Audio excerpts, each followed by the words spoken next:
રેડિયા radio કેમ તોડી નાખ્યો છે?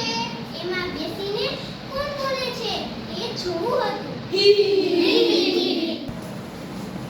હું મેઘા, હું પર્જન્ય.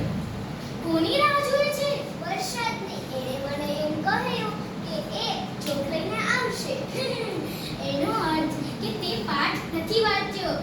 એ નહીં આવે એટલે લુચ્ચો છે. હું માખો, હું માખી. રાત પડી ગઈ છે, પાંખો થાકી ગઈ છે, ઊંઘ આવે છે, ઘરે કેવી રીતે જઈશું? એક કામ કરીએ, કૂતરું કરી લઈએ. મારું નામ હિમ, હું કશ્યપ. તડકો પડ્યો, 108 બોલાવી પડશે.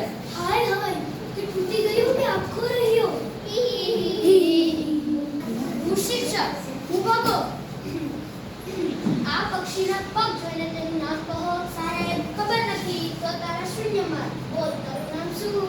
યો સાહેબ, પગ જોઈને લખી લો. હું